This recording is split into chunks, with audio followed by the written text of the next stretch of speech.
நான் எடுக்கின்ற நல்ல முடிவுகளுக்கெல்லாம் எனக்கு பக்கத்துணையாக எப்போதும் இருக்கின்ற பெரியவர்களே, என்னை வாழ வைக்கும் தெய்வங்களாகிய தாய்மார்களே,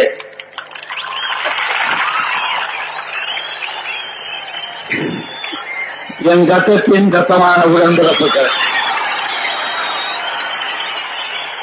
உங்கள் அனைவருக்கும் என்னுடைய பணிவான நன்றியையும் வணக்கத்தையும் இந்த நேரத்தில் வெளியிட நான் கடமைப்பட்டிருக்கின்றேன். நல்ல ஒரு நிகழ்ச்சியிலே கலந்து அதை பரிமளக்க செய்கின்ற நல்ல பண்பாடு உள்ள மக்கள், அது மட்டுமல்ல படித்த பட்டம் பெற்ற அனுபவம் உள்ள, படிக்க தெரியாத, படித்தும் வேலை இல்லாத, இந்த நாட்டை எதிர்காலத்தில் பாதுகாக்க வேண்டிய இளைஞர்கள், குழந்தைகள் அத்துறையையும் நான் இங்கே இந்த கூட்டத்தில் காணுகின்ற நேரத்தில் எனக்கு இதய தெய்வம் பேரறிஞர் அண்ணாவின் நினைவு வருகிறது. அவருடைய கூட்டங்களில் தான் இப்படிப்பட்ட அமைதியும் அறிவார்ந்த மக்களையும் பெரும்பாலும் நம்மால் காண முடிந்திருக்கின்றது. அதை மீண்டும் இந்த திருச்செங்கோடு பகுதியில் நான் காண வாய்ப்பு தந்த, சந்தித்து என் கருத்துக்களை வெளியிட நல்ல வாய்ப்பு தந்த, சிறப்பாக இந்த மேடையையும் ஒளிபெருக்கியையும் ஒளிவிளக்குகளையும் தங்களுடைய திறமையால் மக்களுக்கு அமைதி ஏற்படுகின்ற நிலையில் வாய்ப்பை ஏற்படுத்தி தந்த அத்துணை நுணுக்க திறமையாளர்களுக்கும் நான் வார்த்தையும் வணக்கத்தையும் தெரிவிக்க கடமைப்பட்டிருக்கின்றேன். இங்கே நான் என்னென்ன பேச வேண்டும் என்று நீங்கள் எதிர்பார்த்திருக்கிறீர்களோ அதை கழக நண்பர்கள் புள்ளி உரங்களோடு சொல்லி முத்தாய்வு வைத்ததோ நமது சட்ட அமைச்சர் பொன்னியின் அவர்கள் நேரடி வாரியாக குறிப்பிட்டு, இந்த அரசு உங்களுடைய அரசு, நீங்கள் நியமித்த அரசு, எந்த அரசை நீங்கள் நம்பி இந்த பணியில் ஆக்கி உங்கள் கடமையை செய்யுங்கள் என்று அமைத்திருக்கின்றீர்களோ அந்த தொண்டர்களாகி நாங்கள் என்ன செய்திருக்கின்றோம், என்ன செய்ய வேண்டும் என்று ஆசைப்படுகின்றோம், செய்ய இருக்கின்றோம் என்பதை அவர் கோடிட்டு காண்பித்துவிட்டு உட்கார்ந்திருக்கின்றார்கள். ஆகவே என்னுடைய வேலை மிக சுலபமானது என்று நான் கருதுகிறேன். ஆனாலும் பலர் பலவிதமாக அவ்வப்போது பேசும்போது நம்பிக்கை உள்ளவர்களுக்கு கூட சில சமயம் சந்தேகம் ஏற்படுவது இயற்கை. பேசும் திறமை மிக பெற்றவர்கள், இலக்கிய நயத்தோடு பேசும் ஆற்றல் பெற்றவர்கள், இலக்கிய ஆதாரங்களை எடுத்து வைக்க திறம்பட அதிலே உணர்ந்து கொண்டிருப்பவர்கள் தங்களுடைய பேச்சு வன்மையால், எழுத்து திறமையால் மக்களுடைய மனமாற்றத்தை கூட சில சமயங்களில் திசை திருப்பிக் கொள்ள முடியும் என்பதை, உருவாக்க முடியும் என்பதை நாம் ஆங்காங்கே காணுகின்றோம். அந்த நிலைமையை நான் சில நாட்களுக்கு முன்பு பத்திரிகைகளில் பார்த்தேன். இங்கே நான் பகிரங்கமாகவே சொல்ல விரும்புகின்றேன். நண்பர் கருணாநிதி அவர்கள் இங்கே பேசியதாகவும் சில கருத்துக்களை எடுத்து சொன்னதாகவும், ஊரை போக்க வேண்டும் என்பதும் அவர் எவ்வளவு அக்கறை கொண்டிருக்கிறார் என்பதையும்,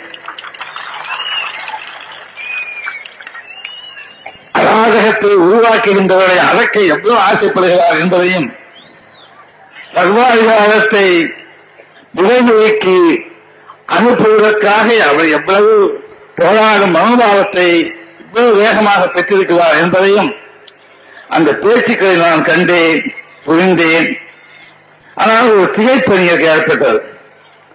அண்ணாவின் தம்பிகள் கூடுமான வரையில் தன்னுடைய பலவீனத்தையும் சொல்லி அண்ணாவை போல், அதே நேரத்தில் தன்னுடைய கொள்கையையும் சொல்லி, நாட்டில் நடந்தவற்றை சொல்லி, நடப்பவைகளை சொல்லி, இப்படி போனால் இப்படி நடக்கும் என்று தன்னுடைய அனுபவத்திலே இருந்து மேற்கோள்களை எடுத்துக்காட்டி அவர் பேசுவார்கள். ஆனால் அவர்தான் அண்ணாவின் தம்பி என்று நான் கருதுகின்றேன். நாங்கள் 77 ஒரு தேர்தல் அறிக்கை வைத்தோம்.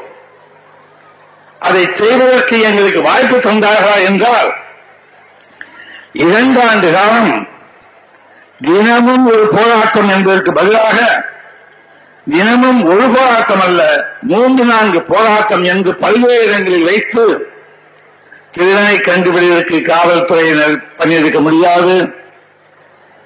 ஒரு நல்லவருக்கு ஆபத்து வராமல் இருக்க பாதுகாப்பு கொடுக்க முடியாது. ஏதாவது கள்ளக்கடத்தல் நடப்பது என்றால் அதை தடுக்க முடியாது. ஏன் எங்கே பார்த்தாலும் போராட்டம், எங்கே பார்த்தாலும் மறியல், பேருந்துகளே வேலை நிறுத்தம், மின்சாரத்துறையிலே வேலை நிறுத்தம், ஆசிரியர் துறையிலே வேலை நிறுத்தம். எல்லோருமா என்றால் இல்லை. இவ்வளவு லட்சக்கணக்காக கூறியிருக்கின்றீர்களே, இங்கே 2 பைசைக்காரர்கள் இருந்து கூப்பாடு போட்டால் நம் கவனமெல்லாம் அங்கேதான் செல்லும். இது இயற்கை.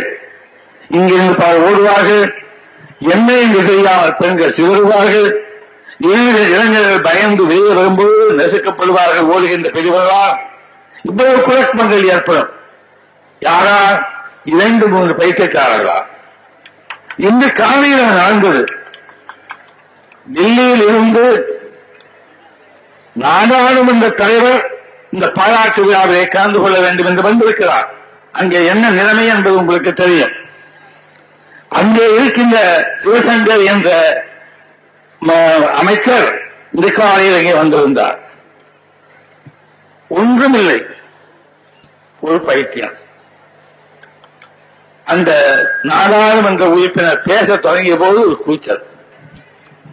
எல்லோரும் அங்கே ஓடி அந்த பைத்தியத்தை வெளியே கொண்டு போவதற்கு முன்னால் அலறி, ஆகா என்ன அநியாயத்தை தூக்கி கொண்டு போகிறார்கள் என்று மற்றவர்கள் சொல்ல, அதாவது எதிர்க்கட்சிக்காரர்கள். இந்த நிலைமை ஒரு 15 நிமிடம் அல்லது 10 நிமிடம் அங்கே நிலவியது. அதற்கு பிறகு அமைதி. ஒரே ஒரு நபர். எதற்கு சொல்லுவார்கள் என்றால், இங்கே வெடிகளை போட்டு மத்தாப்புகளை கொளுத்தி நல்ல வேலை நண்பர்கள் வேண்டுகோளுக்கு நீங்கி இருக்கின்றார்கள், அவர்கள் நன்றி சொல்கின்றேன். இது இத்தனை மக்களையும் இங்கே கூட்டி எங்களுடைய உணர்வுகளை அவர்கள் மனதில் பதிய வைப்பதற்கு முயற்சிக்கும் போது யாராவது திசை திருப்பினார்கள் என்றால், அருமையாக நீண்ட காலம் காத்திருந்து இசை பயிற்சி பெற்று நல்ல அறிவாளர்கள் அறிஞர் பெருமக்கள் கூடியிருக்கின்ற இடத்தில் இசைக்கும் பொழுது 4 பேர் இருந்து சத்தம் போட்டுக் கொண்டிருந்தால் எப்படி இருக்குமோ அப்படித்தான் அது இருக்கும். திசை திருப்பு அது அவருக்கு எவ்வளவு கொலைகால பழியாக தோன்றும் என்பதை ஒவ்வொருவரும் நினைத்து பார்க்க வேண்டும். அதுக்காகத்தான் சொன்னேன்.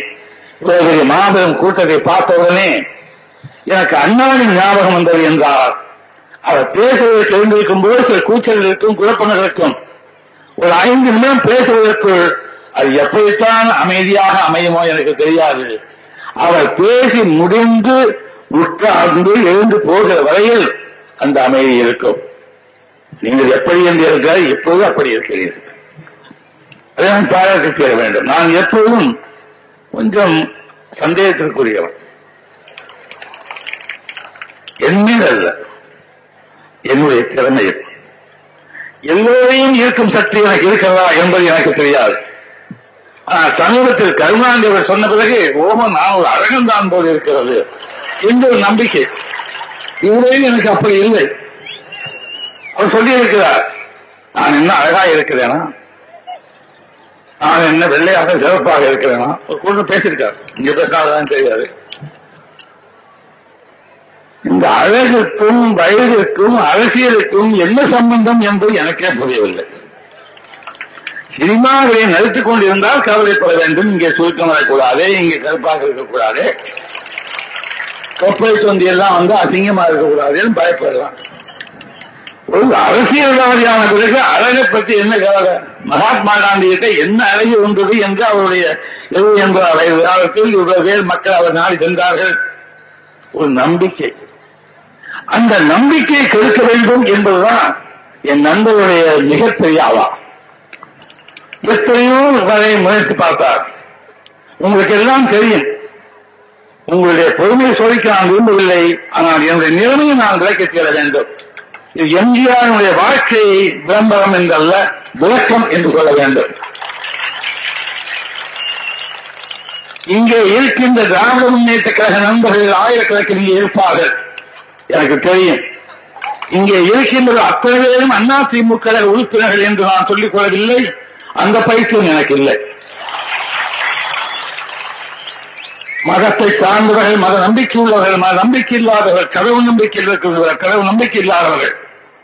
அது மட்டுமல்ல, இந்த நாட்டின் மேல் எப்படியான ஒரு நம்பிக்கை வைத்து நல்லது செய்பவர்களை நாம் ஆதரிக்க வேண்டும் என்கிற எண்ணம், அதை நாம் தான் செய்ய வேண்டும், ராமச்சந்திரன் செய்யக்கூடாது என்கிற எண்ணம், இப்படியெல்லாம் பல்வேறு தரப்பினர்கள் இங்கே கூடியிருக்கின்றனர்.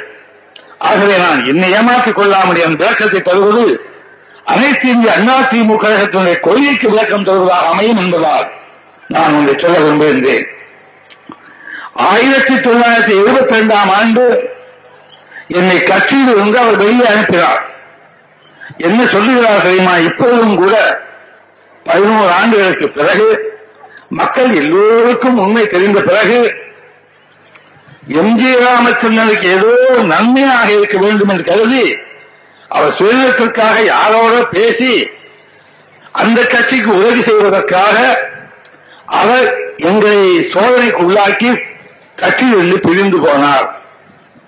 அநியாயம் எங்கேயாவது இருக்குமா? ஒரு நாள் நோட்டீஸ் கணக்கு கேட்டேன். நான் பொருளாளர், கழக தலைமைக்குழு செயலகத்துக்கு போய் எனக்கு கணக்கு கொடுங்கள், பொதுக்குழு வருகிறது, கணக்கை நான் தெரிந்து கொள்ள வேண்டும், என்னென்ன நடந்திருக்கிறது என்று தெரிய வேண்டும் என்று கேட்டால் ஒருவரும் கணக்கு கொடுக்கவில்லை. நாவலர் அவர்களுக்கு பொதுச் செயலாளர்கள் கடிதம் இல்லை. இத்தனை மணிக்கு 4 மணிக்கு நான் வருகிறேன், அவரையெல்லாம் ஒத்துழைக்க சொல்லுங்கள், தணிக்கையாளர்கள் வந்து தணிக்கை செய்கிறார்கள், நான் அந்த இடத்தில் இருக்க வேண்டும், எனக்கு கணக்கு தெரிய வேண்டும் என்று கடிதம் எழுதினேன். மன்னிக்கவும், இந்த கடிதம் முதல் நாள் எழுதினேன். நான் படப்பிடிப்பிலே ஷூட்டிங்ல இருந்தேன். 1 மணியோடு அந்த வேலையை நிறுத்திவிட்டு அவர்களுக்கு அவசரம், தயாரிப்பாளருக்கு மேக்கப் எல்லாம் அழித்துவிட்டு புறப்பட இருக்கும்போது பத்திரிகையாளர் சொன்னார்கள், உங்களை கட்சியில் இருந்து நீக்கி வைத்திருக்கிறார்களாமே. நினைத்து பாருங்கள், 4 மணிக்கு நான் தலைமை கழகத்துக்கு வருகிறேன் என்று கடிதம் எழுதி அனுப்பியிருக்கின்றேன். நான் தயாராக இருக்கின்றேன், நான் பொருளாளர். தணிக்கை செய்கின்றார்கள். அந்த தணிக்கையில் அவர் என்ன புரிந்து கொள்கிறார்கள் என்பதை நான் புரிந்து கொள்ள வேண்டாமா? நான் கையெழுத்து போட்ட ஒவ்வொன்றிற்கும் அந்த அப்போது தலைவராக இருந்த கருணாநிதி அவர்கள், பொதுச் செயலாளர் நாவலர் அவர்கள், இந்த செலவிற்காக நீங்கள் செக் கொடுங்கள், காசோலை கொடுங்கள் என்று கடிதம் அனுப்புவார்கள். அதை கையிலே பெற்றுக் கொண்டுதான் அந்த தொகைக்கு நான் கையெழுத்து போடுவேன். இவ்வளவு அக்கறையாக எச்சரிக்கையாக நான் இருந்தேன். அதனால் நான் கணக்கு கேட்க வேண்டும், ஏதாவது தப்பு சொல்லிவிடக்கூடாது, பொதுக்குழு கருதியில் என் மேல் கெட்ட பேர் வரக்கூடாது என்பதற்காக கேட்டேன். காலையில் 11-12 மணிக்கு எனக்கு செய்தி வருகிறது, பத்திரிகையாளர் வந்து உங்களை கட்சியிலிருந்து நீக்கி வைத்திருக்கின்றார்கள். 72ஆம் ஆண்டு நான் என்ன தவறு செய்தேன்? கட்சிக்கு பாதகத்தை உண்டு வழியாக நீங்கள் காரியம் செய்கிறீர்கள். இன்னும் 15 நாட்களில் இதற்கு எங்களுக்கு பதில் வர வேண்டும். சஸ்பெண்ட் பண்ண முடியாத ஒரு கேள்வி ஐயாயிரத்துல அது மாதிரி அனுப்பி பதில் பெற்று பரிசீலித்து வேண்டுமா வேண்டாமா, உன்னை வைத்துக் கொள்ளணுமா என்று சஸ்பெண்ட். இதை தற்காலிகமாக நீக்கி வைத்து விட்டார்கள். வந்து சமாதானத்துக்கு வந்தார்கள். மாணவன் வந்தார், அப்போது மனோகன் அங்கே இருந்தார், வந்தார், ராம வீரப்பன் அவர்கள் வந்தார்கள். நான் சொன்னேன், ஒரு வருத்தம் தெரிவித்து விடுங்கள், நீங்கள் பொதுக்குழுக்காருங்கள், குற்றம் செய்யாதவன் வருத்தம் தெரிவிக்க முடியாது. நான் என்ன குற்றம் செய்தேன்? காமராஜர் அவர்கள், எதிர்க்கட்சி தலைவர்கள் எல்லாம் எங்கே பார்த்தாலும் பேசினார்கள், ஊழல், இந்த ஆட்சியில் ஊழல் மறைந்துவிட்டது, நாங்கள் நிரூபிக்க முடியும் என்றெல்லாம் பேசினார்கள். பல பேர் நம்பும்படியான நிலைமையும் வந்தது. அதை கண்டு நான் சொன்னேன், ஒரு பொதுக்கூட்டத்திலே 7ஆம் தேதி என்று நினைவு பொதுக்கூட்டத்தை பேசினேன். பொதுக்குழுவே ஒரு குழுவை அமைக்க வேண்டும். நன்றாக கவனித்துக் கொள்ளுங்கள். பொதுக்குழு தேர்ந்தெடுக்கின்ற ஒரு குழு, அந்த குழு இதை பற்றி பரிசீலித்து யார் யார் லஞ்ச ஊழலுக்கு ஆளாகி இருக்கின்றார்களோ அவர் கட்சியை விட்டு நீக்கப்பட்டும் அவர் மீது அரசு நடவடிக்கையும் எடுக்க வேண்டும். அப்படி குற்றச்சாட்டுகளுக்கு ஆளாகாமல் நாங்கள் நிரபராதிகள் என்பதை அவர் நிரூபித்து விட்டார்களால் ஒவ்வொரு கூட்டத்திலும் அங்கே மேலே போட்டு அவர்களை அழைத்து நாங்கள் விசாரித்து உங்கள் குற்றச்சாட்டு நிரூபிக்கப்படவில்லை என்பதை அரசின் சார்பாகவும் கழகத்தின் சார்பாகவும் 2 மேடைகளில் அவருக்கு மாறி போட வேண்டும். இதை நான் சொன்னேன். கருணாநிதியை விசாரிக்க வேண்டும் என்று சொன்னேனா, அமைச்சர்களை விசாரிக்க வேண்டும் என்று சொன்னேனா, அது ஒன்றிய செயலாளர்களை விசாரிக்க வேண்டும் என்று சொன்னேனா, கட்சியில் ஒட்டுமொத்தமாக டாப் டு பாட்டம் என்பார்களே அடிமுதல் வரை ஆகியோரையும் வைத்து அப்படிப்பட்ட எல்லோரையும் விசாரிக்க வேண்டும். இதை வேறுபாடு பார்க்கக்கூடாது. இதை சொன்னேன். என்னுடைய நன்மைக்காக அல்ல, என்னையும் விசாரியுங்கள் என்று பேசினேன் மேலையில. 10ஆம் தேதி இப்படி ஒரு கடிதம் அல்ல செய்தி, கடிதம் நீக்கிவிட்டோம் என்று பத்திரிகையாளர் சொல்லிவிட்டு எனக்கு கடிதம் வந்தது. சரி, 15 நாள் தவறு இருக்கிறது, பதில் சொல்லிக் கொள்வோம், அதற்குள் இந்த 3-4 நாள் பொதுக்குழு செயற்குழு முடியட்டும் என்று நான் சொல்லிவிட்டேன். பொதுக்குழு முடிந்த உடனே அந்த இரவே மாலையில் பொதுக்கூட்டம் நடக்கிறது. மக்கள் திரண்டிருக்கின்றார்கள் கடற்கரையில். கருணாநிதி சொல்கிறார், அண்ணா போகும்போது அந்த இதயத்தை என்னிடம் கொடுத்து விட்டார்கள், அந்த இதயத்தில் இருந்த அந்த கண்ணீர் வந்து துளைத்து விட்டது, ஆகவே தூக்கி எறிகிறேன் என்றார்கள். நினைத்து பாருங்கள், நான் என்ன தவறு செய்தேன்? மக்களுடைய நம்பிக்கை பெறுவதற்கு நம்மை புண்ணியப்படுத்திக் கொள்ள, நம்முடைய நிலைமையை தெளிவுபடுத்திக் கொள்ள தவறு செய்தவர்களை நீக்கிவிட்டு நல்லவர்களை வைத்து கட்சி நடத்த வேண்டும் என்று என்னையும் உள்ளிட்டு சொன்னேனே, இது தவறா? இதற்குத்தான் எனக்கு தண்டனை. அதை செய்துவிட்ட அந்த கலைஞர் இந்த தினம் சொல்லுகிறார், மக்கள் எல்லாம் மறந்துவிட்டிருப்பார்கள் என்று. இதற்கு ஏதோ ஒரு நன்மைக்காக, அதாவது அவர் உள்ள கருத்து எப்படி சொன்னார், காங்கிரஸோடு ஏதோ நான் பேசிக் கொண்டேனா, ஆகவே காங்கிரசுக்கு நல்லவனாக நடந்து எனக்கு இருக்கிற இன்கம் டாக்ஸ் தொகையை தீர்த்துக் கொள்வதற்காக மறைமுகமாக அதற்காக நான் பேரம் பேசிக் கொண்டு திமுக கழகத்தை குறைக்க வேண்டும் என்று சதி செய்து நானாக வெளியே போய்விட்டேன். அவர் பிரிந்து போனார். சட்டசபையிலே கூட கிருஷ்ணமூர்த்தி எம்எல்ஏ பேசினார். உடனே மறுத்து சொன்னேன். இன்னும் அவர்களுக்கு அந்த பாவத்தை புகட்டி இதை சொல்லுங்கள் என்கிறார்கள். எம்ஜி ராமச்சந்திரனை அனுப்பவில்லை, அவர் போய்விட்டார் சுயநலத்துக்காக. நீங்கள் ஒன்றை நினைவில் வைத்துக் கொள்ள வேண்டும், நான் சம்பாதித்த பொருளை செலவு செய்து அதற்கு வருமான வழி கட்ட என்னால் முடியாவிட்டால் நான் யாருக்காரிலும் விடமாட்டேன். என் சொந்த சொத்தை விற்றாவதாய் தீர்ப்பேனே தவிர எனக்கு நீங்கள் தயவு காட்டுங்கள் என்று மன்னிக்கவும் கலைஞரை போல் நான் கேட்க மாட்டேன். வழக்கை வாபஸ் வாங்குங்கள் என்று மொரார்ஜி தேசாயை போய் கேட்டார். நான் இன்னும் சொல்கிறேன், மொரார்ஜி தேசாய் இருக்கின்றார், மறைந்து விட்டவரை வைத்துக் கொண்டு சாட்சிக்கு அழைக்கவில்லை. இது ஏன் சொல்கிறேன் என்றால், உங்களை பார்த்தபோது என்னுடைய தாயும் தந்தையும் என்னுடைய தெய்வமும் இங்கே அத்தொழிலேயமாக தெரிகிறீர்கள். ஆகவே உங்களிடம் உண்மை சொல்லியாக வேண்டும்.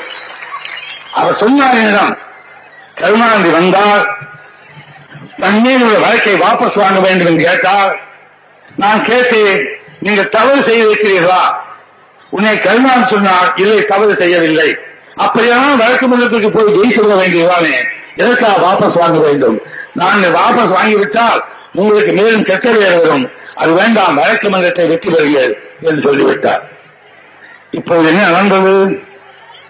117 என்று பேரம் பேசும்போது அதுக்கு பிறகு என்ன நடந்தது என்பதனால் அதை வாபஸ் வாங்கியிருக்கின்றார்கள். அது அந்தமையா ஒரு கண்ணியம். இப்போது அவர்களே இருக்கின்ற இவருடைய கட்டுப்பாடு நல்லுணர்வு, அது அரசியல். இவர் சேர்ந்தால் சுயநலத்திற்காக அல்ல. நான் என் மனசாட்சியை சொன்னால் எனக்கு சுயநலம். எனக்கு எதற்காக அந்த சுயநலம் வர வேண்டும்? மக்கள் எனக்கு நான் சினிமாவிலே நடிக்கும் போது ஆதரவு தரவில்லையா? எனக்கு லட்சக்கணக்காக பல தயாரிப்பாளர்கள் பணம் தரவில்லையா? எத்தனையோ பேர் உதவி செய்தேன் சொல்லுகிறார்கள். இப்போது இருப்பதை என் கையிலிருந்து அதிகமாக கொடுத்திருப்பேன் என்று சொல்லுகிறார்கள். ஏழு பணம், பிளாக் பணம் தான். ஏன் மறைக்கணும்? கணக்கில் ஒண்ணு, பிளாக்ல அந்த பிளாக் பணம் தான் கட்சிக்கும் செலவு பண்ணேன், மக்களுக்கும் செலவு பண்ணேன். எந்த கட்சி தலைவர்களாவது ஒரு இரவு விட்டு வைக்கப்பட்டிருப்பார்கள். என்னிடம் அந்த பணத்தை பெறவில்லையா? அப்போது நான் லஞ்ச ஊழல் பெற்ற அந்த கள்ளப்பணம் வைத்திருப்பதாக யாரும் கவனிக்கவில்லையா? அதற்கு அந்த கள்ளப்பணம் என்று பெயர் இல்லையா? ஆனால் எனக்காக எது செய்து கொண்டு நான் ஒரு விதம் சொன்னேன், என் சம்பளத்தை குறைத்துக் கொள்ளுங்கள், எனக்கு பிளாக் மணி தருகிறீர்களே அந்த பணத்தை உடனடிகளுக்கு அதிகமாக கொடுங்கள். அவர்கள் கொடுக்க தயாராகில்லை. எனக்கு வேண்டுமென்றால் லட்சம் ரூபாய் கொடுப்பார்கள். துணை நடிகர்களுக்கு 25 ரூபாய், 30 ரூபாய், 500 ரூபாய், அதை ஒரு 10,000கணக்காக கொடுக்க அவர் தயாராகவில்லை. இந்த லட்சம் ரூபாயை 10 பேருக்கு கொடுங்கள் என்றால் கொடுக்க தயாராகவில்லை. என்னுடைய நடிகர் சங்கம் என்று ஒன்று இருந்தது, இப்ப இருக்கிறது.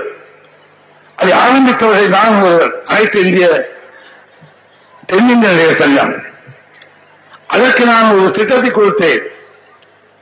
முஸ்லீம் மதத்திலே திருக்குறானிலே சொல்லி இருப்பது போல் ஒரு பகுதி ஒதுக்கி வைக்க வேண்டும் மற்றவர்களுக்காக, ஏழைகளுக்காக என்று. அது ஒரு 100க்கு 10 ரூபாய். பெரிய நடிகர்கள், நல்ல வசதி உள்ளவர்கள் தங்கள் பணத்தில் அதை ஒதுக்கி வைக்க வேண்டும். நலிந்த நடிகர்களுக்கு அந்த பணத்தில் உதவி செய்ய வேண்டும் என்று சொன்னேன். சொன்னதான் மிச்சம், நடைபெறவில்லை, ஒத்துழைப்பு கிடைக்கவில்லை. இப்படிப்பட்ட நிலையிலிருந்துதான் இங்கு வந்திருக்கின்றேன். இங்கே 7 வயது முதல் என்று சட்ட அமைச்சர் சொன்னார். அல்ல 3 வயதில் நான் அந்த பட்டியல் பதவியை அனுபவித்தவன். 3 நாட்கள் என் அண்ணையும் நானும் அண்ணனும் எந்த பதவியும் பணி இல்லாமல், வருமானம் இல்லாமல், வெளியில் பிச்சை எடுக்க முடியாது என்ற நிலைமையில் கதையை பூட்டிக் கொண்டு தாயார் காலையில் குளிப்பது, கொஞ்சம் தண்ணீரை கொடுப்பது, இப்படி 3 நாட்கள் நாங்கள் சாக கிடந்தோம். பக்கத்து வீட்டில் இருந்த ஒரு அம்மையார் 2 வீட்டுக்கும் கூரை எழுந்திருப்பதில் இடைவெளி இருந்தது, ஒரே சிவதான். அங்கிருந்து அவர்கள் முகத்திலே கொஞ்சம் அரிசியை கொடுத்து, நீ வயசாச்சின்னு சரி, நீ போ, உங்க குழந்தைகளை ஏன் போடல, அது கஞ்சி ஊற்று என்று சொன்னார்கள். அந்த கஞ்சி ஊற்று என்று அந்த சொன்ன தாய் அங்கு தராவிட்டால் இந்த தனையன் இப்போது இல்லை, எங்கள் குடும்பமே இருந்திருக்காது. இந்த நிலைமை நாட்டிற்கு வர வேண்டுமா என்று எண்ணினார். அதற்காக சத்துணவு கொடுத்தால் அவர்கள் எல்லாம் பிச்சைக்காரர்களாக்கிறேன் என்று சொல்வது என்ன நியாயம் என்பது எனக்கு புரியவில்லை. நேற்றைய முன்தினம் நான் தோட்டத்தை விட்டு வெளியே புறப்படும் பொழுது ஒரு 11 வயது பெண் வந்திருந்தது. அழுக்கு சட்டை, கிழிந்திருந்தது, கையிலே ஒரு தோப்பை, அது புத்தகங்கள், பாவாடை மழைக்கு எத்தனை நாளாயிற்று அது உண்டு என்று எனக்கு தெரியாது. அது கேட்டது என்ன என்றேன். அது கொண்டே சொன்னது, எனக்கு படிக்க வைக்கணும், எனக்கு ஏதாவது ஹாஸ்டல்ல சேர்த்து விடுங்க என்று கேட்டது. நான் சொன்னேன், முதல்ல போய் சாப்பிடு, அப்புறம் பேசுவோம். இப்ப ஆபீஸுக்கு வர சொல்லி அதுக்கு சட்ட துணிதான் வாங்கி கொடுத்து, அவ்வையகம் என்று இருக்கிறது, அவைகம் அனாதைக்கு பிள்ளைகளெல்லாம் படிக்க வைத்து ஆசிரியராக்கி அவர் திருமணமும் செய்து வைப்பார்கள். அங்கு அனுப்பிவிட்டேன். அவளும் கேட்டு அந்த குழந்தைதான், அப்பா அம்மா என்ன செய்யறாங்க அப்படின்னு. அப்பா இல்ல, அம்மா இருக்காங்க, அவங்க 2வது திருமணம் பண்ணிட்டாங்க, அவர் என்ன அடிக்கிறா உழைக்கிறா, வேற வழியில் நீ என்ன செய்து சாப்பிடுறதுனால் அங்கங்கே வீட்டுல வேலை செய்து விட்டு நான் படிக்கிறேன். என்ன எத்தனை வயது? 11 வயது. கொஞ்சம் நேற்று பாருங்கள், நமது வீட்டிலே பிறந்த அந்த குழந்தைக்கு அந்த நிலைமை இருந்தால் நாம் என்ன செய்வோம்? இந்த உணர்வு இருந்தால், இந்த உணர்ச்சியை உணர்வாக்கி, ஊருக்கு சொந்தமாக்கி, ரத்தத்திற்கு அதுக்கு உறைவிடமாக்கி, அதை நாம் செய்ய வேண்டிய கடமை என்ற அண்ணாவின் கொள்கையை உள்ளடக்கி நாம் ஒரு கடமையை செய்ய முன்வந்தால் அதற்கு பேர் என்ன சொல்வது? என்னை விட அனுபவப்பட்டு 7 ஆண்டுகள் ஆட்சியிலே இருந்த ஒரு முதல்வர், அதற்கு முன்னால் பொதுப்பணித்துறை அமைச்சராக இருந்தவர், நேரடியாக எனக்கு முன்னால் அதிகமாக கழகத்திலே அரசியலிலே பங்கு கொண்ட கருணாநிதி அவர்கள் என்ன சொல்லியிருக்க வேண்டும்? இந்த முறையை நீங்கள் கைப்பற்றுங்கள். இந்தந்த அதிகாரிகளும் இப்படி ஒப்புவியுங்கள்.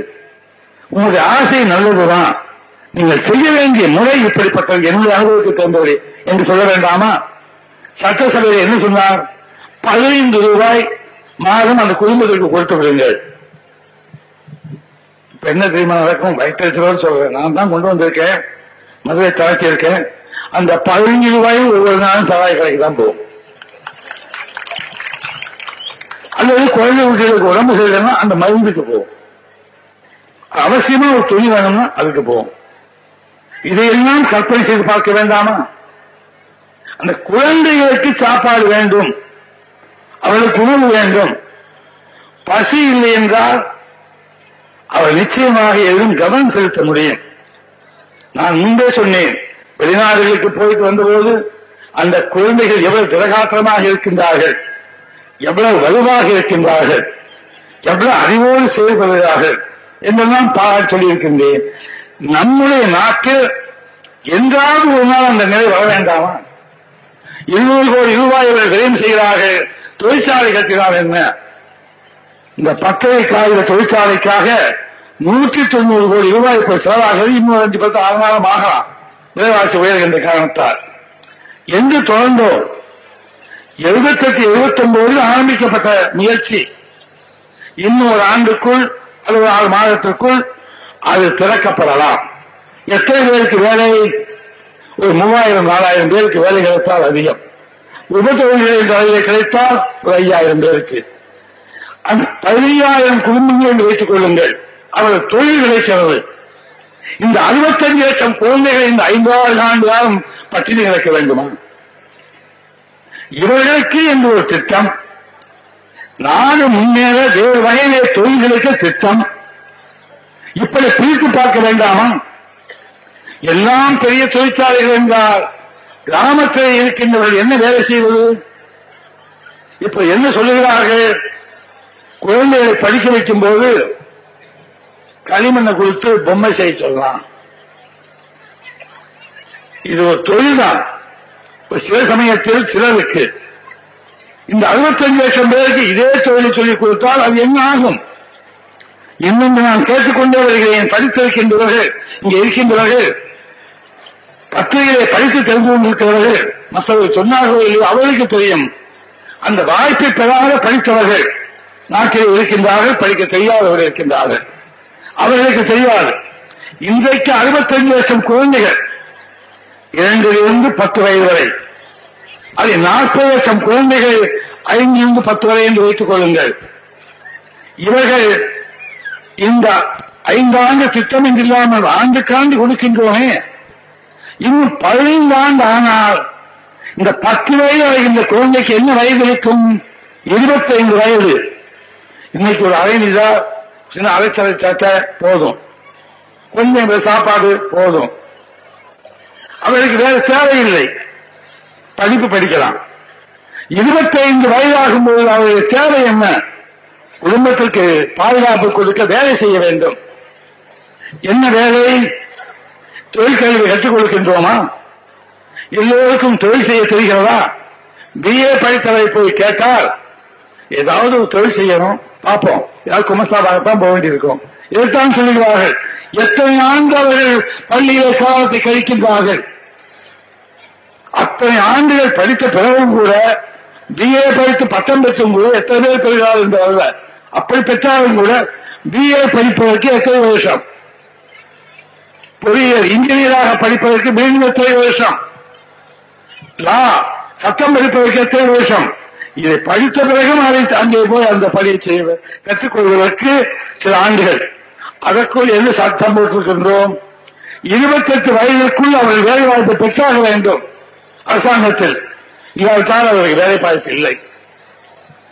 வேலை தேடி கொடுக்கும் நிறுவனத்தில் 10 வருஷத்திற்கு முன்பாக 24 வயது உடையவர்கள் பதிவு செய்திருக்கிறார்கள்.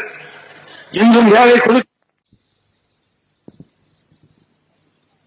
அந்த பயிற்சியால் பலன் பெறும் அந்த நிறுவனம் குழந்தைகள் வேலை செய்தா அவர்களுக்கு வேலை செய்கின்ற நேரத்தில் என்ன வேலையை கொடுக்கின்றோமோ தொடக்கத்தில் சொல்லிக் கொடுப்போம். ஒரு 6 மாசம் 1 வருஷம் ஆகிறதுக்குள்ள அந்த வேலையை அவர் செய்ய ஆரம்பிப்பாங்க அந்த வயசுக்குரிய சக்தியோட. அப்போது அந்த நிறுவனத்திற்கு லாபம் பெறுகிறது. தொழிலாளர்கள் வேலை செய்வது போக இந்த குழந்தைகள் பயிற்சியினால் சில தொழில்களிலே கொஞ்சம் விரிவாக பொருள் உற்பத்தி நடக்கும். இந்த பொருள் உற்பத்தி அதிகமாகும் போது லாபம் வரும். லாபத்திலே இந்த 14 வயசிலே போய் தொழில் பயிற்சி கற்றுக்கொள்கின்றவர்கள் அவர்களுக்கு அலவன்ஸ் கொடுக்கப்படும். வாரத்துக்கு இத்தனை ரூபாய் என்று அவர் பெயரிலே வங்கியிலே போடப்படும். குழந்தைகளுக்கு தன்னம்பிக்கை வரும். படித்து என்ன செய்ய போகிறோம் என்ற சந்தேகம் இல்லாமல் இந்த தொழில் எனக்கு இருக்கிறது, எப்போதே வருமானம் வருகிறது, இன்னும் 2 ஆண்டுகள் கழித்து போனால் அந்த இடத்திலேயே அவர்களுக்கு வேலை கொடுப்பார்கள். அந்த வேலையை விரிவுபடுத்துவார்கள். அந்த தொழிற்சாலையை அந்த விரிவுபடுத்தும் போது மற்றவர்களுக்கு கிடைத்த தொழிலாளர்களுக்கு சம்பளங்கள், பாதுகாப்புகள் அனைத்தும் இந்த குழந்தைக்கு கிடைக்கும். நான் இதை கற்பனை உலகத்திலே சொல்லவில்லை. வெளிநாடுகளே சில நாடுகளே நடைபெறுகிறது. பிரான்சிலே போனால் சில இடங்களில் பள்ளிக்கூடத்திற்கு போகின்ற குழந்தைகளை கணக்கு போடுகின்றார்கள். எந்த குழந்தை திறமையாக படிக்கிறது, அது அங்கே இருக்கின்ற தொழிற்சாலைகளுக்கு போகிறது, அரசுக்கு வருகிறது. அரசு அது தயாராக அந்தந்த தொழிற்சாலை நிறுவனங்களுக்கெல்லாம் அனுப்பிவிடுகிறது. அந்த வயது முடிந்து படித்து வெளியே வரும்போது அவருக்கு சான்றிதழ் பெற்று வந்தால் உடனே இந்த இடத்தில் உனக்கு வேலை இருக்கிறது, போய் வேலையை ஏற்றுக்கொள் என்று சொல்லுகின்ற அமைப்பு அங்கே உருவாக்கப்பட்டிருக்கின்றது. ஏன் நாம் செய்யக்கூடாது? எல்லோருக்கும் கல்லூரி வேண்டும் வேண்டும், எல்லோருக்கும் வேலை வேண்டும் வேண்டும். ஒரே தொழிலா? நெசவு தொழில் மட்டும்தானா? இங்க என்ன நடக்கிறது? ஒரு தொழில் ஆரம்பித்து அதை லாபம் கண்டுவிட்டால் எல்லோரும் அதே தொழிலுக்கு போய்விடுகிறார்கள். வேறு தொழில் இல்லை. பின்னால் ஒரு 5-6 ஆண்டுகள் கழிந்த பிறகு பொருள் ஜாஸ்தியாக வந்துவிட்டது, அதிக உற்பத்தியாகிவிட்டது, யாருக்கும் அது வேலை கொடுக்க முடியவில்லை, ஏனெனில் சம்பளம் அதிகம் கொடுக்க வேண்டியிருக்கிறது, அந்த அளவிற்கு பொருளை விற்க முடியவில்லை என்று நிலைமை வருகிறது. கருணாநிதி என்ன சொல்லுகிறார்? அங்கிருந்த விலைவாசி தெரியுமா, இப்போது இருக்கிற விலைவாசி தெரியுமா? நான் பணியோடு இங்க இருக்கிற பெரியவர்களுக்கும் அதே சமயத்தில் பொய் சொல்லுகின்ற கருணாநிதிக்கும் நான் உங்களை சொல்ல விரும்புகின்றேன். அவர் 1976 இருந்து இன்று அதை கணக்கு போடுகிறார். போட வேண்டிய கணக்கு எப்பொழுது, எந்த ஆண்டிலிருந்து? 1971 நீங்கள் 180க்கு இடத்திற்கு மேல் எங்களை நான் திமுக சாயம் எங்களை தேர்ந்தெடுத்தீர்களே, அந்த காலத்திலிருந்து இவர் பதவி விட்டு விலக்கப்பட்டாரே 1976 ஜனவரி கடைசி நாள்.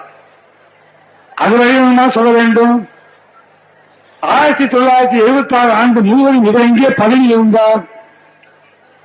76 இருந்து 83 வரைக்கும் கணக்கை பாருங்கள் என்றால் அது சரியல்ல. 71 இருந்து 83 வரையும் பாருங்கள். ஒரு பொருளாதாரம் எனக்கு அதிகம் தெரியாது, ஒன்று சொல்ல விரும்புகின்றேன். இது ஒரு சக்கரம். எல்லோரும் புரிந்து கொள்ள வேண்டிய ஒன்று, குழந்தைகளும் தெரிந்து நாளைக்கு அதை பற்றி கணக்கில் போட்டு பார்க்க வேண்டிய ஒன்று. 1971 ஆண்டு 74 ஆண்டு ஒரு சவரன் விலை என்ன, இன்று என்ன விலை? திடீரென்று ஒரே நாளில் 1900 1800 வந்ததா? கொஞ்சம் கொஞ்சமாக விலை உயர்ந்தாயிற்று. பீக் பீரியட் என்பார்களே, உச்சகட்டம், அந்த இடத்துக்கு போயிட்டு 79 78. என்ன காரணம்? இந்தியாவில் மட்டும்தானா தங்க விலையேற்றம்? உலகிலேயே ஏற்கப்பட்டது. பொருள் விலை இருக்கிறது, இங்கு மட்டும்தானா? அம்பாசடர் கார் முன்பு என்ன விலை? 30-35 இன்று 60-70 விலை. சரி, ஒரு தொழிலாளியினுடைய வருமானம் 1971 ஆண்டு எவ்வளவு, இப்ப 83 ஆண்டு எவ்வளவு கணக்கு போட வேண்டாமா? இந்த பணம் அதிகமாகவே விலைவாசி உயர்வுகளை எனக்கு சம்பளம் வேண்டும் என்று கேட்கின்றார்களே, இதற்கும் அதற்கும் என்ன தொடர்பு? அதை நாம் தெரிந்து கொண்டால் இந்த விலைவாசி உயர்வது எப்படி, ஏன், இதை எப்படி தடுப்பது என்பதை பற்றி நாம் அனைவருமே மக்கள் சேர்ந்தால்தான் நடத்த முடியும். அதை நடத்த முடியும். சம்பளம் அதிகமாகவே எனக்கு மாதம் 500 ரூபாய் முதலமைச்சருக்கு இப்போது 1500 ரூபாய். என்ன அர்த்தம்? விலைவாசி உயர்ந்து விட்டது, எனக்கு செலவு தேவை, எனக்கு என்றல்ல எல்லோருக்கும். இதுபோல் தொழிலாளர்களுக்கு 60, 70, 80 இருந்ததெல்லாம் போய் 1000, 1200, 1500 இப்படி மாறுகிறது. என்ன காரணம்? பொருள் உற்பத்தி இல்லை. தேவையான பொருள் உற்பத்தி இருந்தால் இந்த விலைவாசி உயராது. தயவு செய்து தெரிந்து கொள்ளுங்கள், ஜனத்தொகை அதிகம், அதுவும் ஒரு காரணம். ஆனாலும் பொருள் உற்பத்தி தேவையான அளவிற்கு நாம் உற்பத்தி செய்தால் நமக்கு தேவை எதுவோ, இந்த கடைக்கு போனால் கிடைக்குமா, அந்த கடைக்கு போனால் கிடைக்குமா என்று தேவை அடையாமல் எப்போது வேண்டுமானாலும் போகலாம், அதை வாங்கிக் கொள்ளலாம் என்கிற நிலைமை இருக்குமானால் அதற்கு காட்சி இருக்காது. அப்போது நிச்சயமாக என்ன நடக்கும்? எளிய நிலையில் வாழ்கின்ற மக்கள் குறைந்த விலையில் பொருளை பெற முடியும். இங்கே சொன்னாலே சட்ட அமைச்சர் ஒன்றை மீண்டும் நினைவுபடுத்தியிருந்தேன். இந்த ஓராண்டு காலத்தில் வளர்ச்சி நிலவிலே இந்த காலத்தில் அதற்கு முன்பாக நான் சொன்னதை நினைவில் வைத்து இந்த வளர்ச்சி காலத்தை நீங்கள் கணக்கிட்டு பார்க்க வேண்டும். அந்த நாள் வளர்ச்சி இல்லாத காலத்தில் நாங்கள் சொன்னோம் 20 கிலோ அரிசி கொடுப்போம் என்று சொன்னோம். எந்த துணிச்சலில் 60-70 லட்சத்திற்கு மேல் டன்கள் உபரியாக உற்பத்தியாகி வெளிநாடுகளுக்கும் அனுப்பலாம் என்ற மொரார்ஜி தேசாயினுடைய அரசு எங்களுக்கு அனுமதி கொண்ட நிலையில் இதுதான் அண்ணாவின் ஆட்சி, இதைத்தான் அண்ணா விரும்பினார், அந்த அளவுக்கு இங்கே உற்பத்தி ஆகியிருக்கிறது என்று 20 கிலோ அரிசி தருவோம் என்று சொன்னோம். காவல்துறையினருக்கு பாதி விலையில் கொடுப்போம் என்று சொன்னோம். எதற்காக? அந்த தேர்தல் வந்ததா? தேர்தல் வந்ததற்காக நான் சொன்னோமா என்பது அல்ல. தேர்தல் முடிந்த பிறகு தேர்தல் வராது என்று இருந்தபோது சில திட்டங்களை சொன்னோம். தண்ணீர் திட்டம் 79 கொண்டு வரப்பட்டது. டிஸ்மிஸ் நிறுத்திவிட்டார் அதிகாரிகள். நாங்கள் வந்து மறுபடியும் தொடங்கினோம். அது நடந்து கொண்டிருக்கிறது, முற்று பெற்றுவிடவில்லை. எல்லா கிராமங்களுக்கும் தண்ணீர் திட்டம் பூர்த்தியான பிறகு அதை சீர்படுத்தி காப்பாற்றுகின்ற பணி இந்த அரசுக்கு இருக்கிறது, மக்களுக்கும் இருக்கிறது. ஆகவே ஒரு கட்டிடம் கட்டிவிட்டால் அதோடு எங்கள் பணி முடிந்துவிடவில்லை.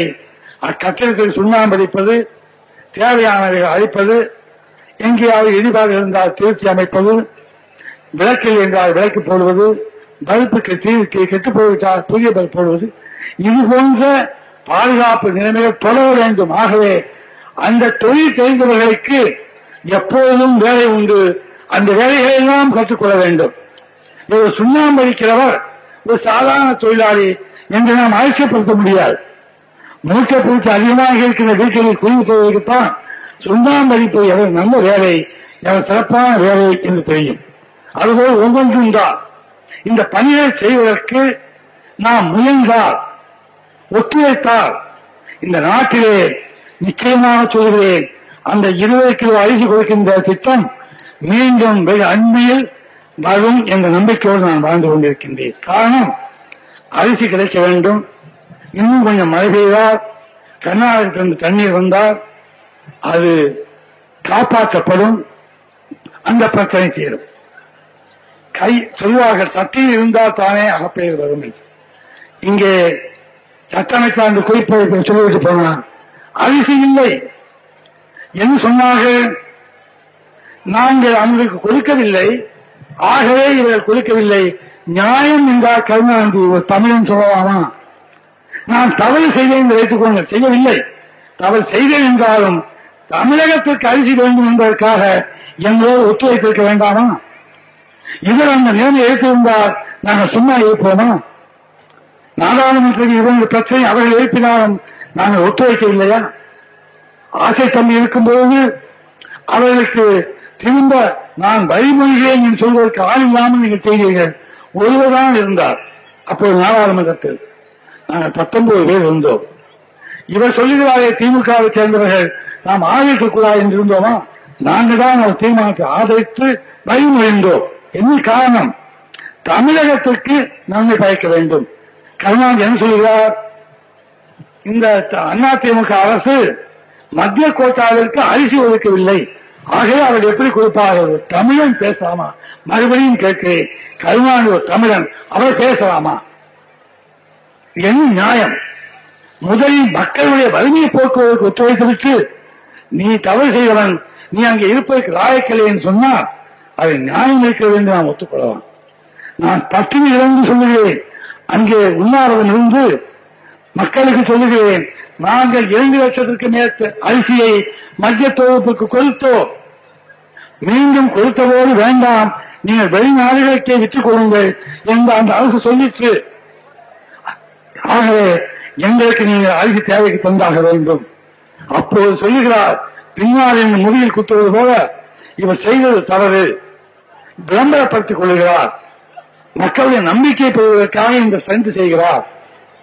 இவரெல்லாம் அதற்காகத்தான் செய்கிறார்கள். நியாயத்தில் இவர்கள் கொடுக்கவில்லை சொல்லலாமா? கொடுத்தோம் என்ற ரிக்கார்டை நான் படிக்கிறேன்.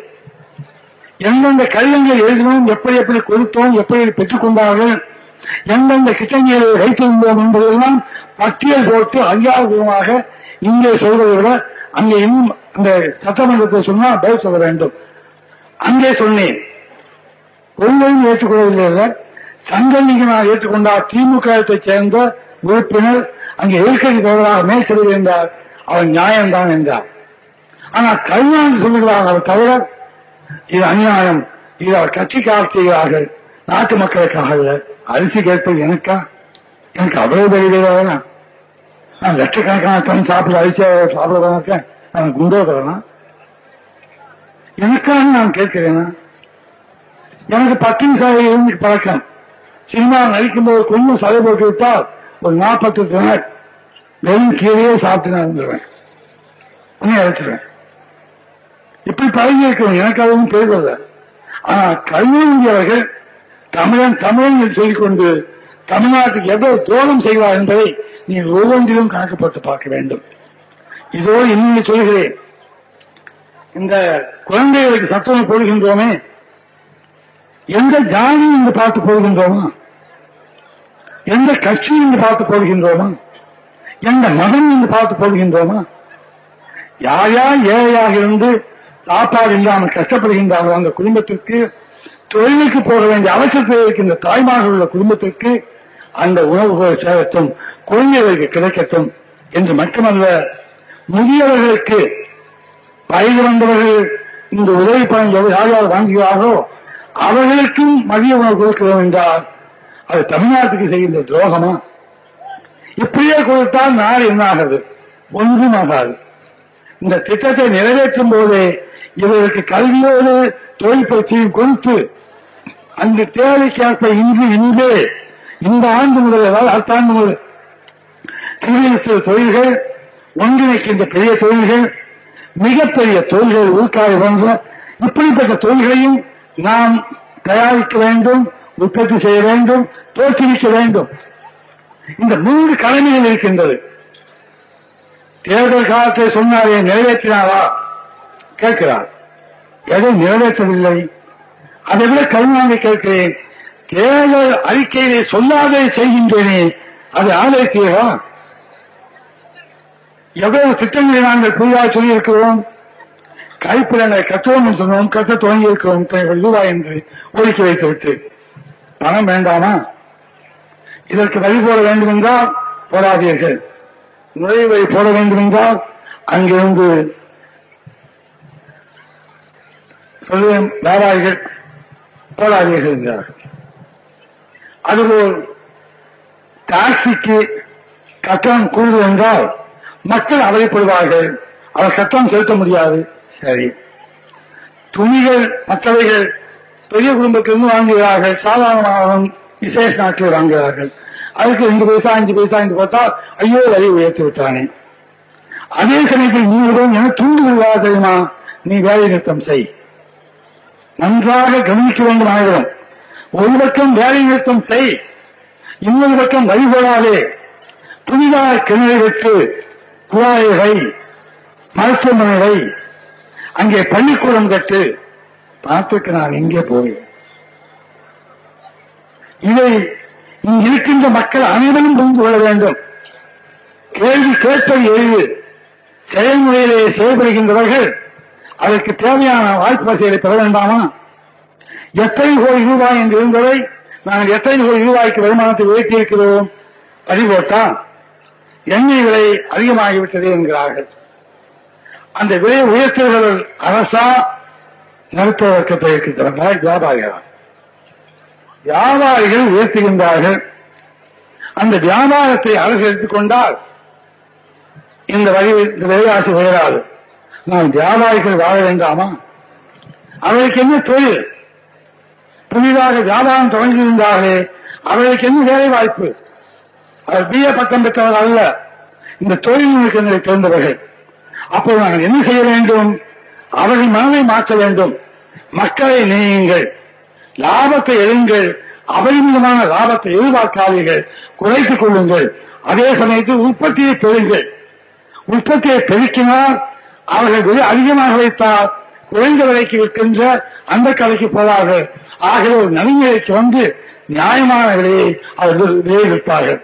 இங்கேயோ வேலை செய்யாதே, மறியல், போராட்டம், சிறைச்சாலைக்கு போவோம். இப்ப சொல்லுகிறார் 1,00,000 பேர்கள் நாங்கள் சிறைச்சாலைக்கு போவோம். இவர் கட்டி வைத்திருக்கிறாரா இவருடைய ஆட்சியில்?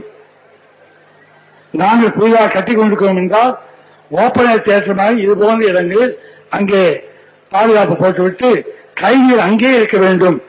இரவு படிப்பதற்கு அவர்களுக்கு அறைகள் இதெல்லாம் செய்ய வேண்டும். அவர்கள் முயல்களை போல் எப்பொழுதும் ராட்சசர்களை போல் அடக்கி வைக்கக்கூடாது. ஏதோ ஆற்றம் தவறு செய்கிறார்கள், சந்தர்ப்ப சூழ்நிலை, சமூக நிலைமை, அவர் குற்றம் செய்கிறார்கள். அவர்களை அந்த நிலைமையில் கவனிக்க வேண்டும் என்ற பழிவாங்கிய நிலைமையில் அந்த சிறைச்சாலைகள் இருக்கக்கூடாது என்று நான் உத்தரவிட்டிருக்கின்றேன். எதற்கு சொல்கிறேன் என்றால், நீ நன்கு சிந்தியுங்கள். ஒரு பக்கம் வேலை நிறுத்தம், அதாவது உற்பத்தியை நிறுத்துவது, ஒரு பக்கம் விலைவாசியை குறையுங்கள் என்பது எப்படி முடியும்? எனக்கு ஒரு சட்ட விலைக்கு தேவை, அது கிடைக்காது என்பது நாள் வேண்டாம், ஒன்றை அதிக விலைக்கு வாங்குவோம் என்றுதானே நாம் நினைப்போம். அதுதான் மனித இயல்பு. மனத்தை காப்பாற்றிக் கொள்ள வேண்டும். 4 உடைகள் வாங்குவது பதிலாக ஒன்றாவது வாங்கிக் கொள்வோம், அதிக விலைக்கு வாங்குகிறோம், விலை உயர்கிறது. இந்த விலை உயரும் பொழுது சம்பளத்தை உயர்த்துகிறோம், சம்பளத்தை உயர்த்தும் பொழுது விலைவாசி உயர்கிறது.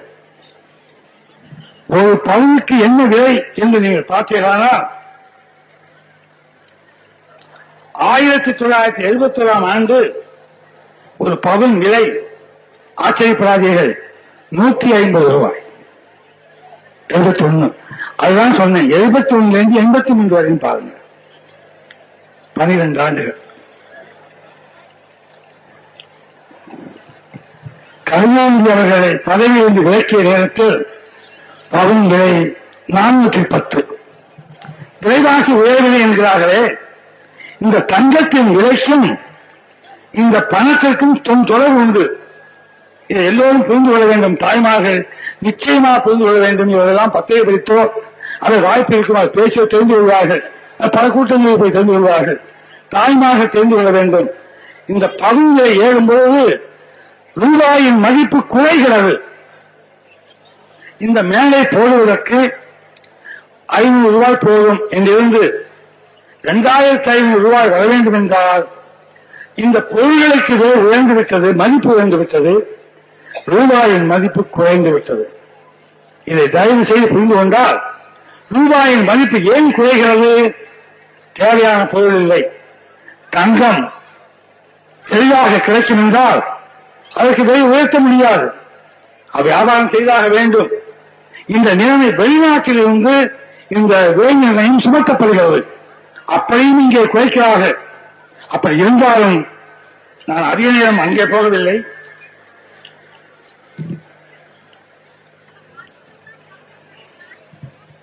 இன்று ஏறத்தாழ நான் கூட்டத்தொகை 1414 ரூபாய் ஒரு சவரன். அது என்ன செய்வது?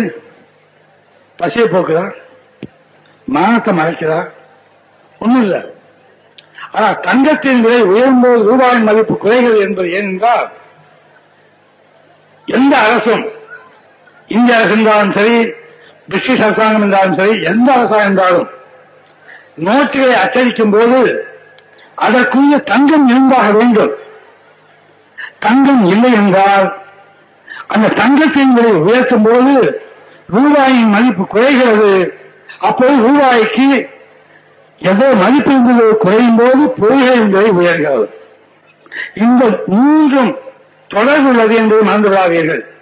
சொல்லுவோம் அல்லவா, எங்கேயாவது போய் கடன் வாங்க வேண்டும் என்றால் உடனே என்ன சொத்து இருக்கிறது, ஒரு வீடு இருக்கிறது, எத்தனை ரூபாய் பெறும், அது இப்ப இருக்கிற 30,000 ரூபாய் பெறும். சரி, அந்த 30,000 ரூபாய் பெருமான வீடு உங்கள்கிட்ட இருக்கு, எனக்கு எழுதி கொடு, நான் எத்தனை ரூபாய் கொடுப்பேன், 15,000 ரூபாய் கொடுப்பேன். எனக்கு 2,000 தெரியாது, அதனால 15,000 ரூபாய் அதுக்கு வட்டி போட்டுக்க. ஏன் சொல்லுகிறோம், அந்த ரூபாயை கொடுக்கிறவர்களுக்கு இது உத்தரவாதம். அது ஒரு தங்கம் ஒரு அரசுக்கு உத்தரவாதம் உள்ள சொத்து. எவ்வளவு தங்கம் கையிருப்பில் இருக்கிறதோ அதற்கு ஏற்பத்தான் ரூபாயை அச்சடிக்க வேண்டும். ரூபாய் நோட்டுகளாலும் நாணயங்களாலும் வெளியிட வேண்டும். அதை மீறி 5,000 கோடி ரூபாய்க்கு என்று அச்சடித்தால் அந்த அச்சடிக்கின்ற ரூபாய்க்கு ஏற்ப 5,000 கோடி மதிப்புள்ள புதிய தங்கங்கள் இல்லை. இருக்கிற தங்கங்களை வைத்துத்தான் அதை சொல்ல வேண்டும். இதன் காரணம், வெளியே நாணய செலாவணி வரும்பொழுது இங்கிருந்து ரூபாய் கொடுக்கின்றோம், அமெரிக்கா டாலர் கொடுக்கிறது என்றால் ரூபாயின் மதிப்பை கணக்கிடுகிறார்கள். இவருடைய தங்கம் எவ்வளவு விசையிலே இருக்கிறது, இவரும் எவ்வளவு தங்கம் இருக்கிறது, ஆகவே அதற்குரிய மதிப்பு ரூபாய்க்கு வருகிறது. இங்கே தங்கம் இருப்பிலே குறைந்து ரூபாயின் மதிப்பு அதிகமாகி போய்விட்டால், முன்பு 8 ரூபாய் என்று சொன்னார்கள் ஒரு டாலர், இப்போது 18, 12 என்று வருகிறது. அப்ப ரூபாயின் மதிப்பு உலக நாடுகளிலேயே குறைந்து விட்டது. அதை நாம் மானத்தை காப்பாற்ற அந்த தகுதியை பெற வேண்டும் என்றால் பொருள் உற்பத்தி செய்து அதை வெளிநாடுகளுக்கு அனுப்புவோம். இங்கே மக்களுக்கு கிடைக்க செய்து எளிதாக கிடைக்கிற அந்த பொருளுக்கு விலையை குறைத்தால்தான் அந்த தங்கத்தின் மதிப்பு உயரும். தங்கத்தின் மதிப்பு எப்படி உயரும் என்றால், தங்கம் எவ்வளவு இருக்கிறதோ அது நியாயமான விலையில் அச்சடித்த நோட்டுகள் தான் இருக்கின்றன. இதை மறந்து விடாதீர்கள். இதை வைத்துக் கொண்டு பொருளாதாரத்தை பற்றி பேசுகின்றவர்கள் தயவு செய்து கொஞ்சம் சிந்தித்து பார்த்து மனசாட்சியோடு மக்களுக்கு உண்மையை சொல்ல வேண்டும். அந்த மனசாட்சியை சொல்லும் போது நான் உங்களுக்கு சொல்லுகின்றேன், நான் மனசாட்சியை நம்பி வாழுகின்றேன். என்னை தூக்குகிறவர்களுக்கும் காலை பேசினார்கள். என்னை வெளியே தூக்கிக் கொண்டிருப்பவர்கள் என் வீட்டிற்கு வந்தால் நான் உதவி செய்திருக்கேன் என்று ராம வீரப்பன் அவர்தான் அதுக்கு அப்போது கணக்குப்படியா இருந்தார். கணக்குப்படியா மேனேஜர், அவரும் சொல்லிக் கொடுக்க சொல்லுவேன். அதை அவர் செய்வார். அதை சுட்டி காட்டினார். வெளியே திட்டினவர் என் வீட்டுக்கு ஒரு நாள் வந்து கல்யாணத்துக்கு பணம் வேண்டும் என்றார். எவ்வளவு வேண்டும் என்று கேட்டேன். அவர் சொன்ன தொகையை கொடுங்கள் என்று சொன்னேன். இது ஏன் என்றால், நான் கேட்டிருக்கிறேன் பழைய நிலையில் பல பேரிடம் ஒரு 100 ரூபாய் கடன் கொடுங்க, ஒரு மாசம் தந்துடுறேன். அது கேட்க வேண்டிய நிலையில் இந்த ராமச்சந்திரன் இந்த நாட்டில் அந்த நிலையை எண்ணி பார்க்கும்போது அவருக்கு வேறு வகையில் அவரது தாழ்வுகளுக்கு வழி செய்ய முடியுமா என்பதை நான் தினம் சிந்தித்துக் கொண்டிருக்கிறேன் என்பதை உங்களுக்கு சொல்லிக் கொள்கிறேன். இங்கு எனக்கு தேவை அதுதான். வேலை செய்ய பழகிக்கொள்ள வேண்டும், வேலை கற்றுக்கொள்ள வேண்டும். வேலை கற்றுக்கொள்வது மட்டுமல்ல, அந்த கற்றுக்கொண்டவர்களுக்கு வேலை தயாராக இருக்க வேண்டும். படித்து நஷ்டாந்திரத்தை பெற்று எங்கே போய் கேட்பது, யாரும் கேட்பது, எத்தனை மாணவி வீடு இறங்குவது, வேலைக்காரி இல்லை போல் அது இருக்கக்கூடாது. அது உண்மையிலே உத்தரவாதம் இருக்க வேண்டும். அந்த இளைஞன் அல்லது பெண் சிறுமி படிக்கும் போது அந்த அவர்களுக்கு ஏற்ற தொழிலை, எனக்கு வக்கீல் தொழில் தான் படிக்கிறதுனா நான் படிக்கணும், இல்லைன்னா நீ இந்த ஜாதி உனக்கு எந்த தொழில் போதும் கூடாது, நீ விவசாயியுடைய மகன் நீ விவசாயத்தை தெரிந்து கொள்ள கூடாது. அந்த இளைஞன் உள்ளத்தில் எந்த ஆசை இருக்கிறதோ, எந்த ஆய்வு இருக்கிறதோ அதையும் கற்றுக் கொடுக்க வேண்டும். இந்த பொருள்கள் உற்பத்தியாவதில் இந்த திட்டத்தை சொல்லிவிடுகிறேன். அன்றாடம் மக்களுக்கு தேவையான பொருள்கள் உற்பத்தியாக வேண்டும். ஒரு காலை கொடுத்து ஒரு பானைக்கு பதிலாக ஒரு இலவச பாத்திரம் எடுத்துக் கொள்ளுங்கள். இது ஒரு 15 வருஷத்துக்கு உழையாதுன்னு சொன்னா அந்த தொழிற்சாலை என்ன ஆகும்? அவர்கள் திரும்ப இந்த பொருளை வாங்க வேண்டும். மக்களுக்கு செலவழிக்க வேண்டும். பெருஞ்செலவாக இருக்கக்கூடாது, மனதிற்கேற்ற செலவாக இருக்க வேண்டும். தயாரிப்பவர்களும் குறைந்த விலைக்கு தயாரிக்க வேண்டும், தொழில்நுட்பத்தோடு தயாரிக்க வேண்டும். கல்கத்தாவிலே நான் போயிருக்கின்றேன் 2-3 முறை. அங்கு 3 மாதம் 4 மாதம் என்றால் தங்கி இருக்கின்றேன். அங்கு பார்த்தேன். அந்த வயது 1935, 36, 37. அப்போது நான் தேவப்பேட்டையில் கொண்டிருப்பேன். பனிகாலத்தில் பெரிய ஏரி இருக்கிறது. அதை சுற்றி ஓடி வந்தால் எப்படியும் 1.5 மணி நேரம் மேலாகும். ஓடுவேன். என்னுடைய நண்பர்கள் கூட வருவான். ஓடி முடிந்தவுடனே பால் சாப்பிடணும்னு தோணும். அங்கிருந்து பக்கத்தில் உள்ள பால் கடைக்கு செல்லுவோம். நேரிலேயே காய்ச்சி கொண்டிருக்கின்ற பால் ஆடையோடு இருக்கும். அதை எடுத்து கொடுப்பார்கள். முதல் நாள் சாப்பிட போகும்போது கோவம் வந்தது. ஒரு சட்டி பானை, அந்த மண் சட்டியிலே எனக்கு கொடுத்தாங்க. ரொம்ப மெலிசா இருந்தது. எல்லாமே வெயிட்டே இல்லை. அந்த பால் ஊற்றி கொடுத்து சாப்பிட வேண்டாம். என் நண்பர் சாப்பிட்டான். என்னோட பெரியவர். நான் கேட்டேன், என்ன சட்டியை சாப்பிடுறேன்னு கேட்டேன். நடக்காத பாரு அப்படின்னாரு. சட்டியை சாப்பிட்டேன். சாப்பிட்டு முடிச்சேன். சுவையா இருந்தது. அதையும் நான் ஒத்துக்கொள்றேன். அவர் என்ன செய்தால் கீழே போட்டு உடைத்தார். உட அப்படின்னாரு. உடைச்சிட்டேன். நாளைக்கு காசு கொடுத்து வாங்க. இந்த எச்சி யாரும் சாப்பிட மாட்டாங்க. இந்த எச்சி இன்னொருத்தர் சாப்பிடுறதுனால கழுவாம இருந்தா, நோய் கழுவா இருந்தா அது வராது. அன்றைக்கு அது பால் சாப்பிட்டு உழைத்து விட்டால் உழைந்தவனுக்கு ஒரு டம்ளர், தாக்கப்பட்டவனுக்கு ஒரு டம்ளர் எங்க பேராபேதம் இருக்காது. ஒரு நோய் வந்துவிடுமோ என்கிற பயம் இருக்காது. பொதுவின் பதிலாக செய்கின்ற தொழிலாளிக்கு வேலை கிடைக்கும். இதை செய்கிறார்கள். நான் பாராட்டினேன். இப்பொழுதும் அது நடக்கிறது. யாரும் அதை தவறு என்று சொல்வதில்லை, யாரும் மறுப்பதில்லை. அதுபோல் இதான தொழில் என்று கேட்காதீர்கள். அதுபோல் அன்றாடம் தேவையான அவசிய தேவையான பொருட்கள் இந்த நாட்டில் பெருவாரியாக உற்பத்தியாக வேண்டும்.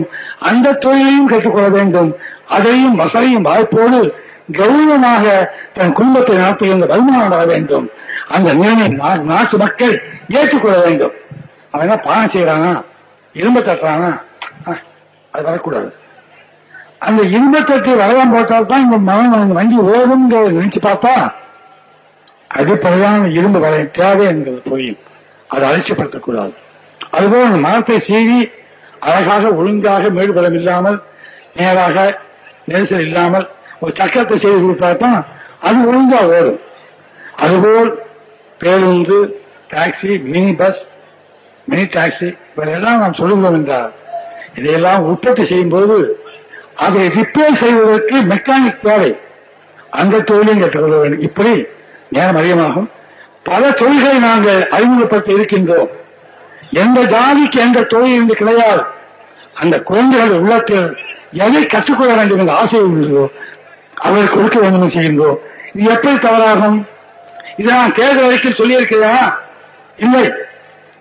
அங்கு போய் பதவியேற்ற பிறகு இந்த நிலைமையை கண்டேன்.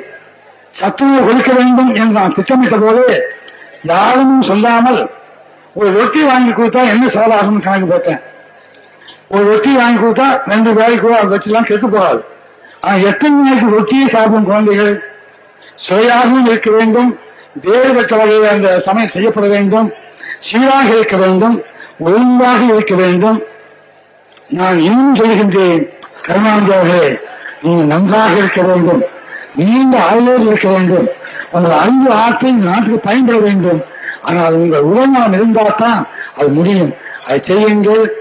நாட்டுக்காக நீங்கள் சொல்கின்ற யோசனைகள் நாங்கள் ஆட்சியில் இருக்கும்போது எப்பவும் அதை பின்பற்றுவோம் என்பதை சொல்லி இன்னொரு முறை தேர்தலுக்காக வந்து பேச இருக்கின்ற காரணத்தால் அந்த நேரத்திற்கு ஒரு முறையை பேசுகிறேன் என்பதை வெளியிட்டு இங்கே தேர்தல் நிதிக்காக பணம் இருக்கின்றார்கள். அதை வாங்கிவிட்டுத்தான் போவேன். அவர்கள் அமைதியாக ஒவ்வொருவராக வர வேண்டும் என்பதை 10-15 பேர் வரக்கூடாது. நான் இங்கே பொறுத்து காத்திருப்பேன் என்று சொல்லி இந்த நிலைமைக்கு ஆளாக்கிய தமிழக மக்களுக்கும் என்னை மனதாக உயர்த்திய அண்ணாவுக்கும் நன்றி கூறி அண்ணா நாம் வாழ்ன்னு சொல்லி விடைபெறுகிறேன். இந்த தகவல் உங்களுக்கு பிடிச்சிருந்தா லைக் பண்ணுங்க, உங்க ஃப்ரெண்ட்ஸுக்கு ஷேர் பண்ணுங்க, மறக்காம எங்க சேனலுக்கு சப்ஸ்கிரைப் பண்ணுங்க.